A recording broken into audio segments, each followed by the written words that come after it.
The stagecoach lurched to a stop in front of the Red River Ranch, just as the Texas sun began its descent toward the horizon. And Catherine Adelaide Montgomery stepped down into the dust, wearing a borrowed cotton dress that was 2 sizes too large and boots that pinched her feet with every step. She had rehearsed her new identity 100 times during the long journey from San Francisco, repeating the simple name until it felt almost natural on her tongue. Kate Miller. Just Kate Miller, looking for honest work as a household servant.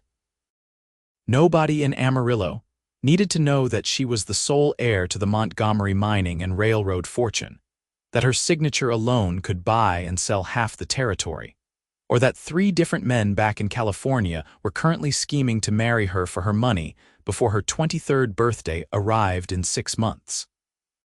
The ranch house stood before her, a sprawling structure of weathered wood and stone that had clearly been built by hands that valued function over beauty. Cattle lowed in the distance, and she could see several cowboys working near the stables, their silhouettes sharp against the amber light. One of them broke away from the group and walked toward her with the easy confidence of a man who had never questioned his place in the world. He was tall and lean, with dark hair that curled slightly at his collar, and eyes the color of whiskey in lamplight.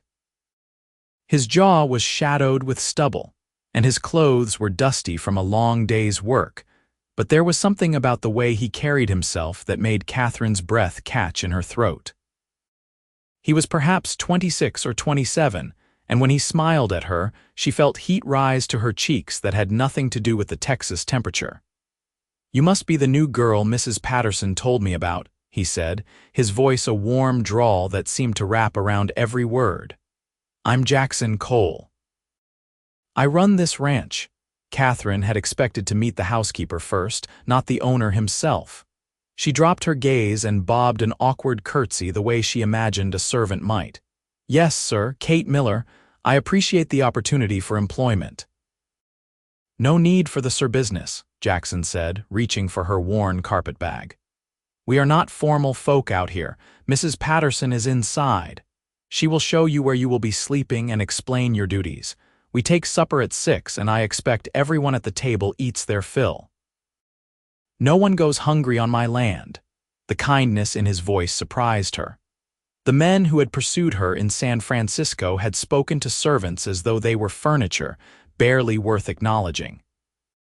Jackson Cole looked at her as though she were a person worthy of basic dignity, and something in Catherine's chest twisted painfully at the realization of how rare that was. Mrs. Patterson turned out to be a round woman in her 50s with sharp eyes and flour on her apron. She looked Catherine up and down with the assessing gaze of someone who had seen her share of drifters and troublemakers. "You know how to cook?" she asked bluntly. "Yes, ma'am," Catherine said. It was not entirely a lie. She had spent enough time watching the kitchen staff at her father's mansion to understand the basics, though she had never actually prepared a meal herself. "Good. You will help me with the cooking and the cleaning. The ranch hands need 3 solid meals a day, and Mr. Cole expects the house kept decent. You will have Sundays off after the noon meal is cleared. Room and board plus $15 a month. That acceptable? $15 a month." Catherine spent more than that on a single pair of gloves back home. She nodded quickly. "Yes, ma'am, very acceptable." Her room was a small space off the kitchen, barely large enough for the narrow bed and wooden chest it contained. Catherine set her carpetbag down and sat on the mattress, which was surprisingly comfortable. Through the thin wall, she could hear Mrs. Patterson moving around the kitchen, the clang of pots and the thud of a knife against a cutting board. This was her life now, at least for a while. She had 6 months to figure out what she wanted to do with her future. 6 months away from the fortune hunters and the lawyers, and the endless social obligations that had begun to feel like a noose around her neck. She changed into the other dress she had brought, equally plain and worn, and went to help Mrs. Patterson prepare supper. The older woman set her to peeling potatoes, and Catherine bent to the task with determination, trying not to wince as the knife slipped and nearly took off the tip of her thumb. "First time peeling potatoes?" Mrs. Patterson asked, her tone dry. "I am a bit out of practice," Catherine admitted, which was perhaps the understatement of the century. Mrs. Patterson grunted and took the knife from her hands, demonstrating the proper grip and technique. "Like this. Keep your fingers tucked. You will get faster with time." By the time the ranch hands began filing in for supper, Catherine's hands were aching and her back hurt from standing at the counter. She helped Mrs. Patterson carry platters of beef and potatoes and beans to the long table in the dining room, keeping her eyes lowered as the men took their seats. There were 8 of them, ranging in age from a fresh-faced boy who could not have been more than 18 to a grizzled man whose beard was more gray than brown. Jackson sat at the head of the table, and when Catherine set a platter in front of him, his fingers brushed hers for just a moment. The contact sent a jolt through her that was entirely inappropriate for someone in her assumed position. She jerked her hand back and hurried to the kitchen, her heart pounding. "You will get used to it," Mrs. Patterson said, misinterpreting her reaction. "The men are loud and they eat like they have hollow legs, but they are decent enough. Mr. Cole does not tolerate any disrespect toward the women who work here." Catherine nodded and helped serve the rest of the meal, then retreated to the kitchen to eat her own supper standing at the counter. She could hear the rumble of male voices from the dining room, punctuated by occasional laughter. It was so different from the formal dinners she was used to, where conversation was carefully modulated and every word was chosen for maximum social advantage. That night, she lay in her narrow bed and listened to the unfamiliar sounds of the ranch settling down for the night. Cattle lowing, horses nickering in the stables, the creak of floorboards as someone walked past her door. She thought about Jackson Cole's kind eyes and the way he had carried her bag without being asked, and she wondered what he would think if he knew who she really was. The next few weeks fell into a rhythm that was exhausting but strangely satisfying. Catherine woke before dawn to help Mrs. Patterson prepare breakfast for the ranch hands.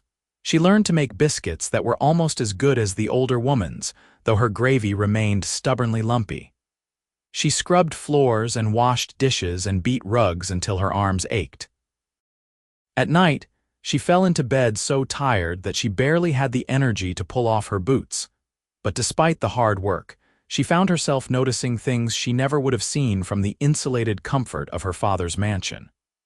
The way the sunrise painted the Texas sky in shades of pink and gold. The satisfaction of seeing the ranch hands' faces light up when she brought out a fresh apple pie. The quiet pride in doing a job well, even if it was a job she had never imagined doing. And then there was Jackson. She saw him throughout the day as he moved around the ranch, checking on the cattle, working with the horses, fixing a fence post or a broken gate. He was always moving, always working, his hands never idle. But he also took the time to talk to his men, to ask about their families, to share a joke or offer a word of encouragement. Catherine found herself watching him when she thought no one was looking, studying the way he moved, the way his face softened when he smiled. He was kind to her in a way that made her chest ache. He always thanked her when she served his meals, always asked how she was settling in. Once, when he found her struggling to carry a heavy bucket of water from the well, he took it from her hands without a word and carried it to the kitchen himself. "You do not have to do that," she protested. "I know," he said simply. "But there is no sense in you straining your back when I am right here." It was such a small thing, but it made her feel valued in a way that all the expensive gifts from her suitors never had. Those men had wanted to possess her, to own her fortune and the status that came with her name. Jackson Cole just wanted to make her work a little easier, and he expected nothing in return. One evening in late September, about 6 weeks after her arrival, Catherine was in the kitchen cleaning up after supper when she heard raised voices from the front of the house. She dried her hands on her apron and crept closer, listening. "I am telling you, Cole, you cannot keep running this ranch the way you have been," a harsh voice was saying. "The bank wants to see a return on its investment." You are behind on your loan payments, and if you cannot catch up by the end of the year, we will have no choice but to foreclose." Catherine peered around the doorway and saw Jackson standing in the front hall, his face tight with stress. The man speaking to him was short and round, wearing a suit that looked out of place on the ranch. A banker, Catherine realized, come to deliver bad news. "I am doing everything I can," Jackson said, his voice strained. "We had a hard summer with the drought, lost more cattle than I anticipated. But the fall market is coming up and I have got good stock to sell. I will make the payment." "You have been saying that for 3 months," the banker said flatly. "The bank is losing patience. Get the money by December 31st or you will lose this ranch. That is your final warning." After the banker left, Jackson stood in the hallway for a long moment, his shoulders slumped. Catherine wanted to go to him to offer some word of comfort, but she did not know what to say. How could a servant girl possibly help with something like this? She retreated to the kitchen before he could see her, her mind racing. She had the money to save his ranch 100 times over. She could write a check right now that would solve all his problems. But if she did, he would know she was not who she claimed to be. He would know she had been lying to him from the moment she arrived. The thought of his disappointment, his betrayal, was worse than the thought of his losing the ranch. So she said nothing, and she hated herself for her cowardice. The next day, Jackson was quieter than usual at breakfast.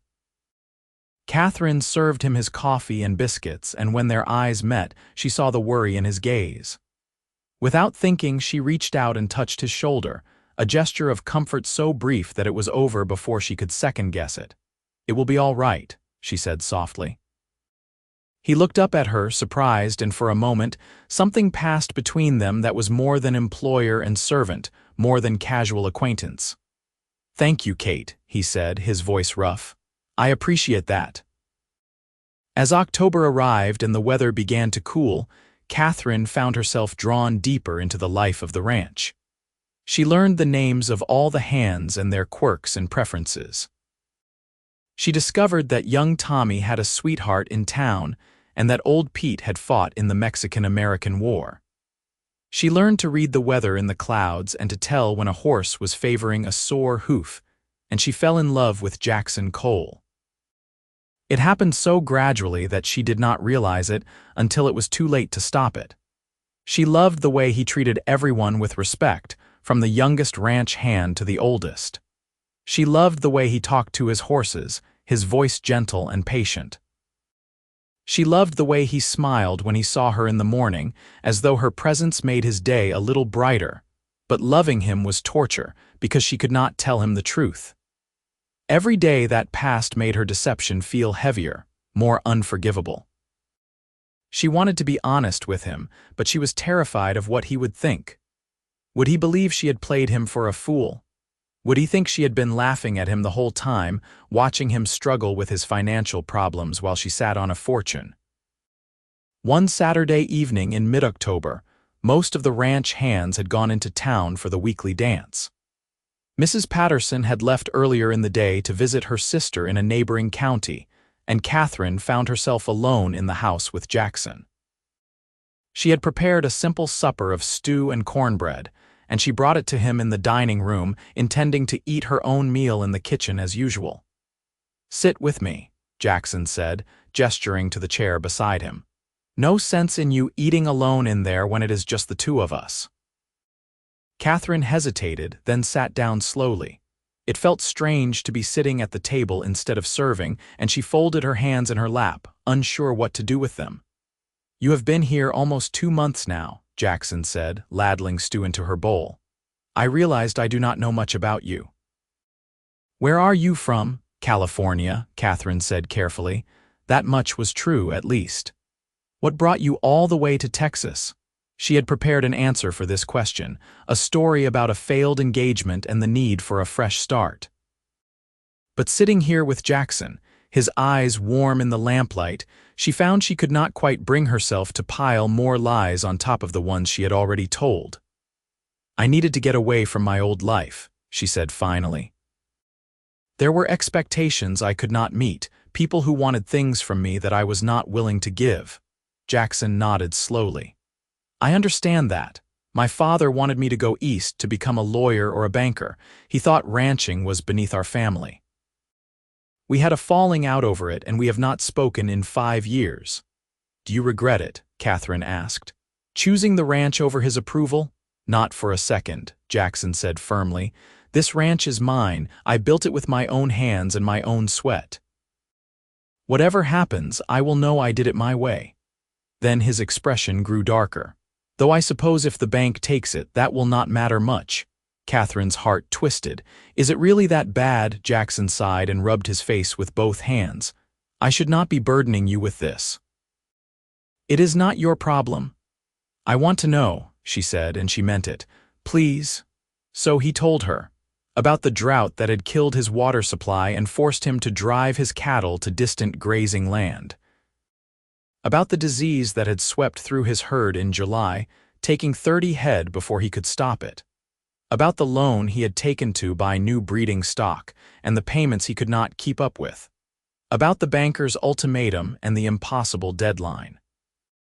I have got good cattle to sell at the fall market, he said. But I do not know if it will be enough. I am short by at least $2,000, and I do not see any way to make that up in 2 months. $2,000. It was nothing to Catherine, less than she spent on a gown. She could solve his problem with a telegram to her bank. The temptation was overwhelming. There has to be something, she said desperately. Some way to raise the money. Jackson smiled, but it did not reach his eyes. I appreciate your faith in me, Kate. But I have exhausted every option I can think of. All I can do now is work as hard as I can and hope it is enough. They finished their meal in heavy silence, and Catherine helped him clear the dishes. As she washed the plates, she was acutely aware of him standing beside her with a dish towel, drying each piece she handed him. It was domestic and intimate, and she found herself imagining what it would be like if this were their real life. If she were really Kate Miller, a servant girl who had caught the eye of a kind rancher, if there were no secrets between them, no lies casting shadows over every word. Kate, Jackson said softly, and she turned to find him looking at her with an expression that made her heart race. I need to tell you something. What is it? He set down the dish towel and took a step closer. They were standing so near that she could see the flecks of green in his brown eyes, could smell the leather and sage scent of him. I know this is not appropriate. You work for me and I should not be saying this, but I cannot keep it to myself anymore. Jackson, she whispered, and his name on her lips felt like a confession. I have feelings for you, he said, his voice rough with emotion. I have tried to ignore them, tried to tell myself it is just because you are here and you are kind and I am lonely. But it is more than that. You make me laugh. You make me think. When I wake up in the morning, the first thing I want to do is see your face. And I know I have no right to tell you any of this, because I am probably going to lose everything in 2 months, but I could not let another day go by without you knowing how I feel. Catherine's eyes filled with tears. This was everything she wanted to hear and everything she had been terrified of.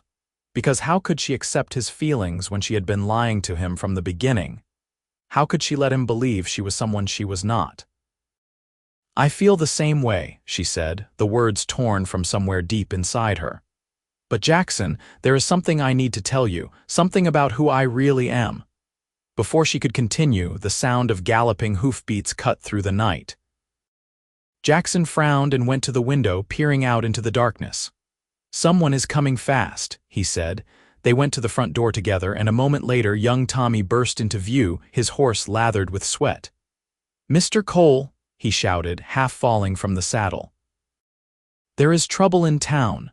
Some drifters started a fight at the dance, and it got out of hand. The sheriff is asking for help. He said to bring every man you can spare. Jackson was already moving, grabbing his gun belt from the hook by the door. Stay here, he told Catherine. Lock the doors and do not open them for anyone but me or the other ranch hands. Jackson, wait. But he was already gone, swinging up onto his horse and racing toward town with Tommy. Catherine stood in the doorway, her heart in her throat, watching until the darkness swallowed them both. She went back inside and locked the door as he had instructed, but she could not sit still. She paced the kitchen, her mind churning. What if something happened to him? What if those drifters had guns? What if he was hurt or worse, and she never got the chance to tell him the truth? The hours crawled by with agonizing slowness. Catherine tried to distract herself by cleaning the already spotless kitchen, by stoking the fire, by doing anything that would keep her hands busy and her mind from spiraling into dark places. But every sound made her jump, and every shadow outside the window looked like a threat. It was nearly midnight when she finally heard hoofbeats again. She ran to the window and saw Jackson dismounting, moving stiffly but under his own power. Relief flooded through her so powerfully that her knees went weak. She unlocked the door and pulled it open. "Are you hurt?" "I am fine," he said, but she could see the bruise forming on his jaw and the way he winced as he climbed the steps. "Just a few knocks. It was uglier than we thought." 3 drifters decided they did not like the way one of the local boys was dancing with a girl they had their eyes on. Drew guns and everything. Catherine pulled him inside and pushed him into a chair, then went to get water and clean rags. "Let me see." "Kate, you do not have to." "Let me see," she repeated, more firmly this time. He subsided and let her clean the cut on his cheekbone and the scrapes on his knuckles. Her hands shook as she worked, the reality of how close he had come to real danger hitting her hard. When she finished, she found herself still standing there, her hands on his shoulders, unable to step away. "You were worried about me," Jackson said softly, looking up at her. "Of course I was worried about you," she said, her voice breaking. "Jackson, I cannot do this anymore. I cannot keep pretending." "Pretending what?" She took a deep breath, knowing that what she was about to say would change everything between them. "My name is not Kate Miller, it is Catherine Adelaide Montgomery. My father was Edward Montgomery, who owned Montgomery Mining and Railroads. He died last year and left everything to me. I am the richest woman in the territory, and I came here pretending to be a servant because I was running away from men who only wanted my money." The silence that followed was deafening. Jackson stared at her, his expression unreadable, and Catherine felt her heart breaking with every second that passed. "You are telling me you have been lying to me this entire time," he said finally, his voice flat. "Yes," she whispered. "I am sorry, I am so sorry. I wanted to tell you, but I was afraid of what you would think. And then tonight, when you rode off into danger, I realized that I could not keep lying anymore, even if it means you hate me now." Jackson stood up, and for a moment, Catherine thought he was going to walk away. Instead, he ran both hands through his hair, his jaw tight. "Catherine Adelaide Montgomery," he said, testing the name. "The Montgomery heiress, I heard about her. They say she disappeared 6 months ago and half the businessmen in California are looking for her." 4 months ago, Catherine corrected. "And yes, they were looking for me. That is why I had to get away." "And you thought coming here pretending to be a servant was the answer?" "I just wanted to be seen as a person instead of a bank account," she said, tears spilling down her cheeks now. "I wanted someone to care about me for who I am, not what I am worth. And you did that, Jackson. You treated me with kindness and respect when you thought I was just a girl who needed work. You made me feel valued." "That does not excuse the lying," he said, but his voice had lost some of its edge. "You are right, it does not. I should have told you the truth from the beginning, or at least as soon as I realized I had feelings for you. I was a coward, and I am sorry." Jackson turned away from her, staring out the window into the darkness. Catherine waited, her heart in her throat, knowing she had no right to ask for forgiveness but desperately hoping for it anyway.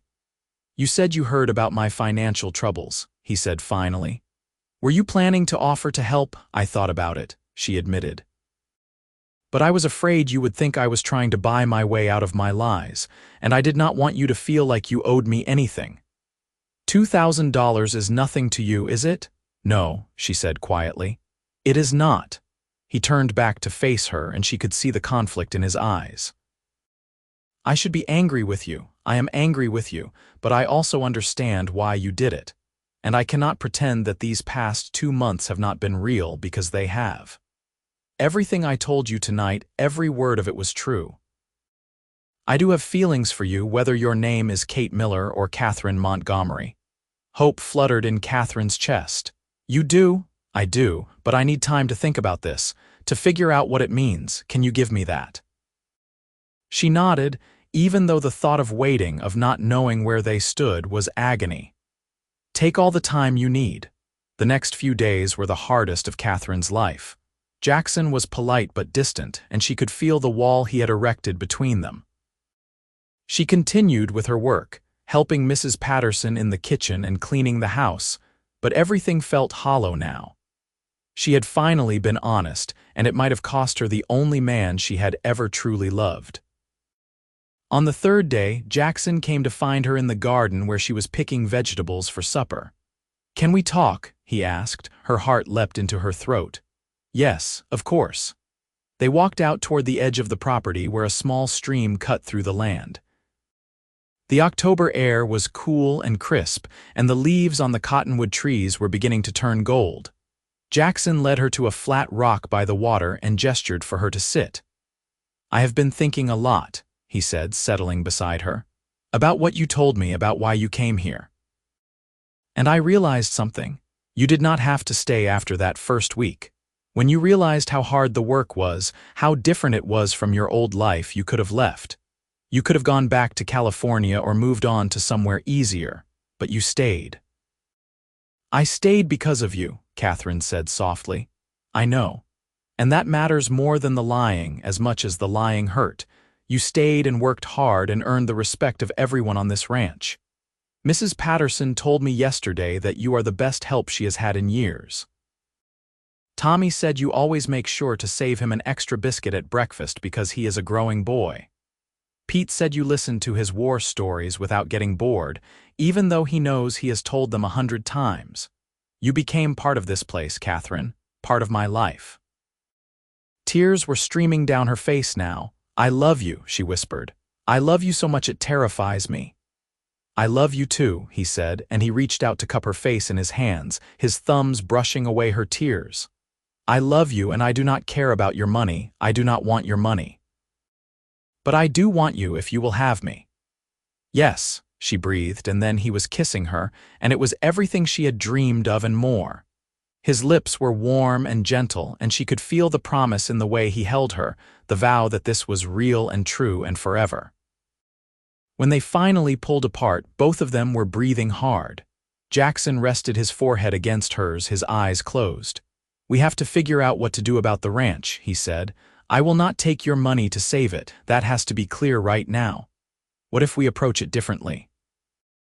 Catherine said, "What if you do not lose the ranch because we find another solution?" "Like what?" She took a deep breath. "I have been thinking about this. You said you are short $2,000 by the end of December. That is about 2 months. What if we got married and I bought a share of the ranch as my investment in our future? Not a gift, not charity, but a business arrangement. I become your partner, not your benefactor." Jackson pulled back to look at her. "Are you proposing to me?" She laughed, the sound shaky with emotion. "I suppose I am. Is that acceptable?" "It is more than acceptable," he said, a slow smile spreading across his face. "But I want to be clear about something. I would marry you if we lost the ranch tomorrow and had to start over with nothing. I would marry you if you were actually Kate Miller with no money to your name. I want you, Catherine, not your fortune." "I know," she said. "That is why I love you." They spent the rest of the afternoon making plans. Catherine would send a telegram to her lawyers in San Francisco, instructing them to transfer the necessary funds and draw up the partnership papers. She would also let them know that she was alive and well and had no intention of returning to California. This ranch, this life with Jackson, was her future now. The wedding was held 3 weeks later on a crisp November morning. Mrs. Patterson had insisted on making a proper celebration of it, and half the county turned out to witness the marriage of Jackson Cole and Catherine Montgomery. There was some gossip, of course, about the servant girl who turned out to be an heiress, but most people were too busy enjoying the feast and the dancing to care much about the details. Catherine wore a dress that Mrs. Patterson had helped her make, a simple blue gown that was far less grand than anything she had worn to society events in San Francisco. But when Jackson saw her walking toward him, his eyes lit up in a way that made her feel more beautiful than all the expensive silk and jewels ever had. They said their vows under the cottonwood trees by the stream, with the autumn leaves falling around them like gold coins. When the minister pronounced them husband and wife, Jackson kissed her with a tenderness that made her heart swell until she thought it might burst. The celebration lasted well into the night, with music and dancing and more food than the assembled guests could possibly eat. Catherine danced with Jackson and with the ranch hands and with old Pete, who told her she was the prettiest bride he had seen since his own wedding 50 years ago. She laughed and talked and felt truly happy for the first time in years. When the guests finally left and they were alone in the ranch house, Jackson carried her over the threshold of his room, which was now their room. He set her down gently and looked at her with such love that it took her breath away. "Mrs. Cole," he said softly. "My wife, my husband," she replied, and she reached up to pull him down into a kiss that promised a lifetime of love and partnership and adventure. The winter that followed was hard but happy. Catherine worked alongside Jackson to improve the ranch, using her business acumen to negotiate better prices for their cattle and her connections to secure contracts with railroad companies. She also used a portion of her fortune to build a school in town, something the community had desperately needed. She wanted to use her wealth for good, to help the people who had welcomed her into their lives. In February, Jackson sold his cattle at market and made enough profit to not only cover his loan payment, but also to invest in new breeding stock and improvements to the ranch. He was proud of the accomplishment in a way that Catherine understood deeply. It was not that he had done it alone, but that he had done it on his own terms with a partner who believed in him. By spring, Catherine realized she was pregnant. She told Jackson one morning in late March as they sat together on the porch, watching the sunrise paint the sky in shades of pink and gold. "Are you certain?" he asked, his voice full of wonder. "As certain as I can be," she said, taking his hand and placing it on her still flat stomach. "We are going to have a baby." He pulled her into his arms and held her tight, and she could feel the way his whole body trembled with emotion. "A baby," he whispered. "Our baby." The pregnancy was not easy. Catherine suffered from terrible morning sickness in the early months, and Mrs. Patterson took over most of the kitchen duties while she recovered. But as she moved into her second trimester, she began to feel stronger, and she threw herself into preparing for the baby's arrival. Jackson was attentive and protective, almost to the point of being overbearing. He did not want her lifting anything heavy or working too hard, and he worried constantly about her health. Catherine found it endearing, even when it was frustrating. "I am not made of glass," she told him one day when he tried to stop her from sweeping the porch. "I know that," he said. "But you are carrying our child, and I will be damned if I let anything happen to either of you." She kissed him, touched by his devotion. "We are going to be fine, both of us." Their son was born on a cold December night, just 3 days before Christmas. The labor was long and difficult, and there were moments when Catherine thought she could not endure another second of pain. But Jackson stayed by her side the entire time, holding her hand and whispering words of encouragement, and when she finally heard the baby's first cry, all the pain was forgotten. "A boy," the midwife said, placing the tiny, squalling infant in Catherine's arms. "A healthy baby boy." Jackson leaned over to look at his son, his eyes wet with tears. "He is perfect," he said hoarsely. "You are perfect." They named him Thomas Edward Cole after Jackson's grandfather and Catherine's father. Little Tommy, as they quickly began calling him, was a robust baby with a loud cry and a voracious appetite. He had Jackson's dark hair and Catherine's blue eyes, and both of them fell completely in love with him from the first moment. The years that followed were full of joy and hard work. The ranch prospered under their combined management, and they expanded their holdings, buying adjacent land and increasing their herd. Catherine continued her charitable work, establishing a library and a medical clinic in town. She also became involved in advocating for better labor conditions for ranch workers, using her influence and her money to push for change. Jackson supported her in all of it, even when it made some of the other ranchers uncomfortable. He was proud of his wife's compassion and her determination to make the world a better place. Together, they became known as fair and generous employers, and they never lacked for good workers. Tommy grew into a sturdy, energetic toddler who loved nothing more than following his father around the ranch.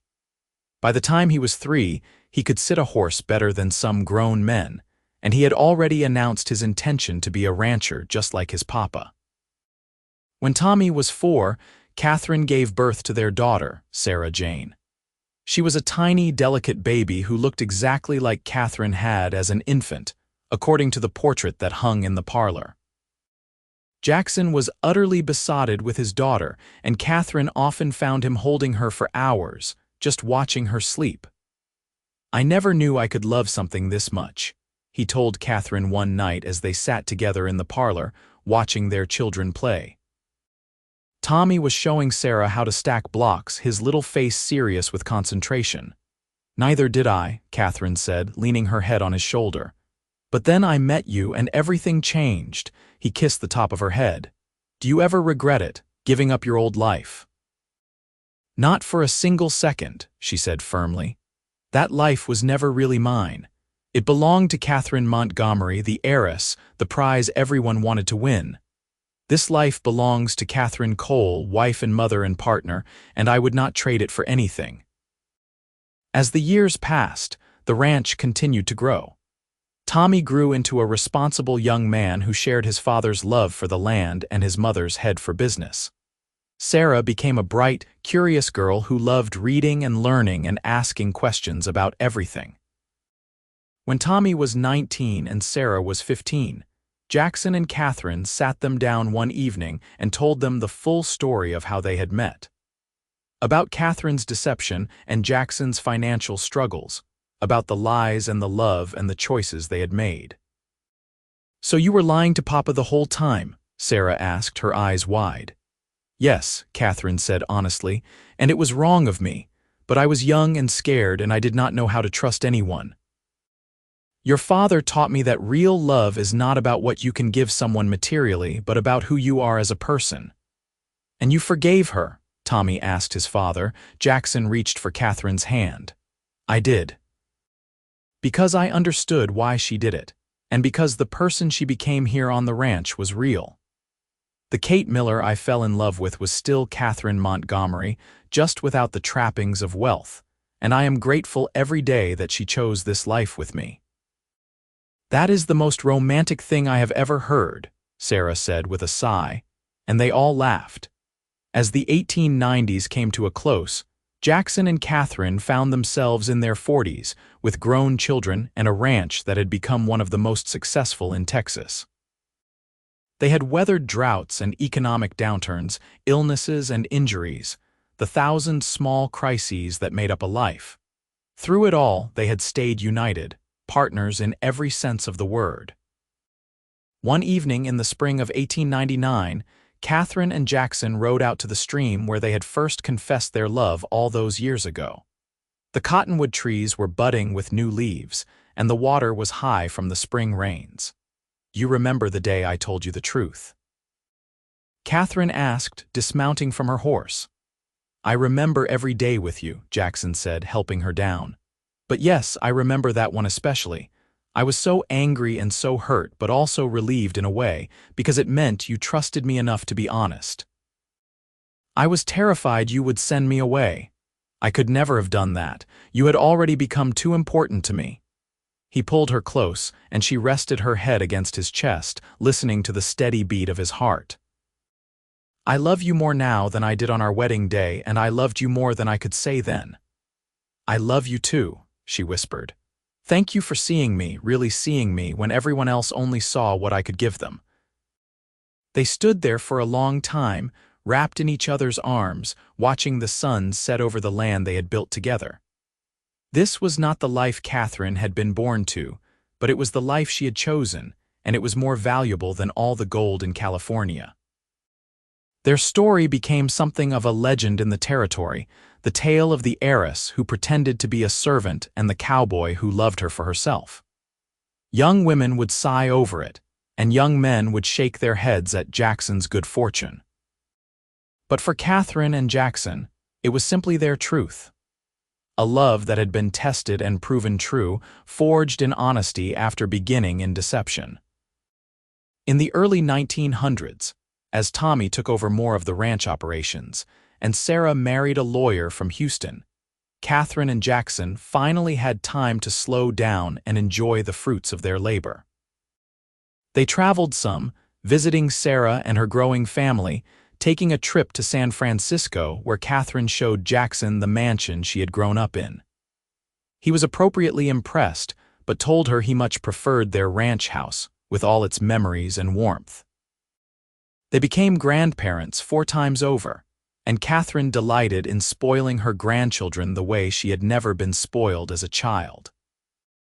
Jackson built a swing under the cottonwood trees by the stream, and he would spend hours pushing the little ones, telling them stories about their grandmother and how she had come to the ranch wearing a too large dress and boots that pinched her feet. On their 30th wedding anniversary in 1924, their children and grandchildren threw them a huge celebration at the ranch. People came from all over the state, friends and family, and former ranch hands who wanted to honor the couple who had become beloved fixtures in the community. As Catherine and Jackson danced together under the stars, surrounded by everyone they loved, she thought about the frightened young woman who had stepped off that stagecoach so many years ago.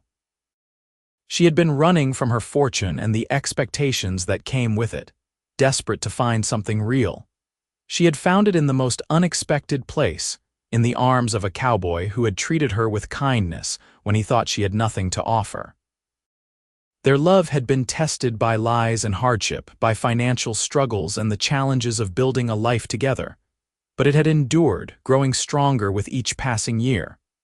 "What are you thinking about?" Jackson asked, his voice warm in her ear. "About how lucky I am," she said. "How blessed I have been to spend my life with you." "I am the lucky one," he insisted. "You gave up everything for me." "No," she corrected gently. "I gave up nothing and gained everything. You taught me what it means to be truly wealthy, Jackson Cole, and it has nothing to do with money." He kissed her then, a sweet, lingering kiss that still made her heart race even after 3 decades. Around them, their family and friends cheered and applauded, celebrating not just their anniversary but the enduring power of a love that had overcome every obstacle.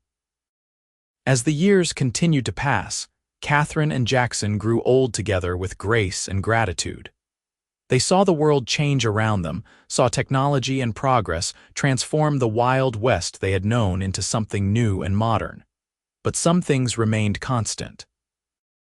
The land they loved, the family they had built, and the love that had sustained them through everything. Jackson passed away peacefully in his sleep in 1932, at the age of 79. Catherine held his hand as he drew his last breath, whispering words of love and gratitude for the life they had shared. She mourned him deeply, but she did not fall apart. He had taught her to be strong, to face whatever life brought with courage and determination.